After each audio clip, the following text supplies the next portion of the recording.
Ukraine's military says it's facing a growing problem of desertion. Experts estimate approximately 150,000 service members may be missing from their units as the war grinds through its fifth year.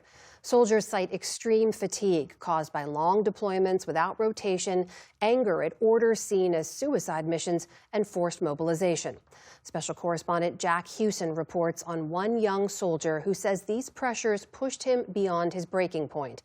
We've changed the names and voices of some of the subjects in this report to protect their identities. Across Ukraine's towns and villages, tens of thousands of former soldiers hide from a duty they can no longer face. For many, like Andriy, it wasn't always this way. He signed up to fight willingly in 2023. I couldn't just sit there, healthy and young, and not go defend my country. I thought there was something to fight for.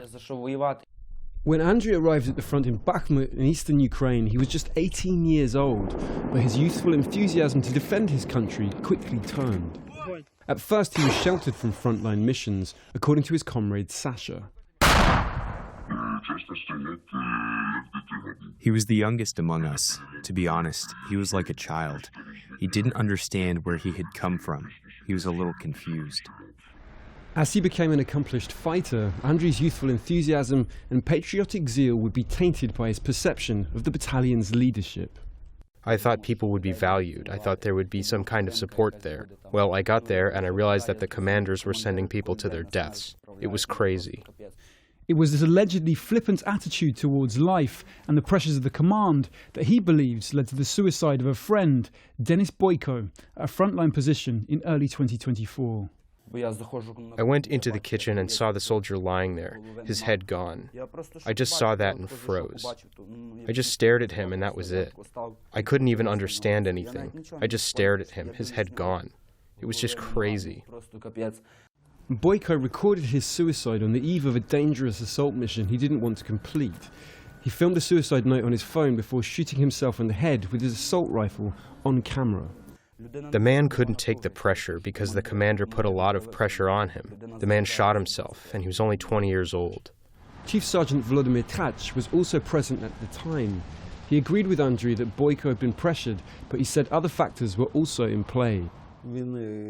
He had a fight over his girlfriend, a little alcohol, a little unprofessional work by a psychologist with him the day before, and plus the pressure from the command, and this young man simply couldn't cope. Deeply traumatized by the incident, Andriy's mental health would deteriorate over 2024 as he was sent on ever more dangerous missions, often stranded on the hard front without adequate ammunition or even food and water. They fried snakes there and ate them. I drank water from puddles through a straw. I wanted to drink so badly. What would soon prompt Andriy's desertion were a series of catastrophic missions in Krasnohorivka in 2024. Missions he says convinced him he could no longer trust his commanders. We have a battalion. We just entered Krasnohorivka in 2024, and our battalion was immediately bombed, everything. It was just awful what was happening. Just a few people survived. One soldier next to me is suffocating. The other has no legs. The commander says, evacuation will be in a couple of days. He says, well, that's how it is. He says, you can't do anything, just endure it. I'm in shock. I'm sitting there thinking, what's going on? Lucky to survive that bombardment, Andriy would eventually be wounded in a drone attack. After only a few days in hospital, he returned to the front where his commanding officer told him he would be deployed on an assault mission the following day. This was his breaking point. He said, you're going to storm the building. I say, no, that's it, I'm done. I say, I endured 2.5 years, endured, and now I say you're a scumbag. Will you come with me? He said, no. That's it. Then the sergeant took my machine gun because I wanted to shoot him, our commander.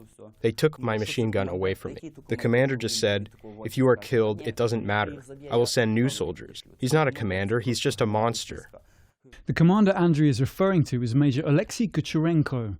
Andriy's comrade, Sasha, also complained that Kucherenko's decisions had repeatedly cost lives, and almost cost him his own. After returning from one mission, having lost men, he said Major Kucherenko merely mocked them. He said, guys, you fought badly. Not many of you died. Couldn't you fight better? No? Then we'll replace you and send you to even deeper places. Chief Sergeant Tkach also identified Major Kucherenko as a factor in Andrei's eventual desertion, but said he was symptomatic of a broader failure. I can name Major Kucherenko, the battalion commander at the time, but I emphasize this is a systemic problem. I must say that Major Kucherenko's fault, in my opinion, lies in his incompetence and in supporting this system that doesn't work. If you talk to Major Kucherenko, he will say that he is a great guy, and the company commander is a fool. Sorry for being frank. Well, and so on. The company commander will say that he is a great guy, and that it is the sergeant who gave the order, etc. Amid the grim brutality of the front, throughout last year, Ukraine saw a sharp rise in soldiers deserting. Thousands have walked off of the front line. Soldiers and some commanders describe exhausted infantry units, collapsing rotations, forced conscription, and resentment at leadership failures. If in 2022-2023 we had 1 or 2, maximum 3 people in the unit who became deserters, then since 2024 there have been tens of thousands across the country. And this means that this is a systemic problem. Why is it now that the numbers are escalating so quickly with regards to desertion? The reason is again very simple. Mobilization, how it is carried out. Tkach is referring to the forced mobilization that has seen thousands of men, in some cases literally pulled off of the streets into minibuses, a phenomenon dryly referred to as busification, and then shipped on to the front. And when human rights are violated, you should not expect that this person will become a super patriotic hero.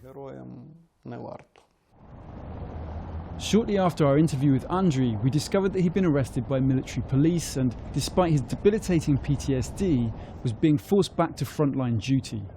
He managed to talk to us briefly over video call at a detention center in Dnipro. There are people like me here. They were deserters, and they were also caught. Some were caught by military registration office employees and brought here. I don't know what they're doing here. I am very angry, very angry. They don't want to send me for treatment. I tell them I have torn ligaments in my body and a traumatic brain injury. My eardrums are ruptured. I have shrapnel inside me. And they say, you'll come to the battalion like this, and only then will we decide what to do. People here treat me badly. Before we could continue our interview further, Andriy was forced to stop filming by the guards at the detention center. He was taken back to the front line a few days later. Within weeks, we learned he had deserted once again. Responding to the allegations made in this report in a written statement, the Ukrainian Ministry of Defense said that any instances of misconduct were categorically unacceptable and had no place in their ranks. Additionally, they stated that the fact should be reported for legal assessment and, if confirmed, appropriate disciplinary action should be taken. We made multiple requests for comment from the command of the 21st Special Purposes Battalion and from Major Kucherenko, but received no response. Despite the injustices described by soldiers in this report, all stressed their pride in their service and in their national cause. But forcing men to fight against their will is compounding desertion numbers and degrading morale. For the PBS News Hour, I'm Jack Hewson in Ukraine.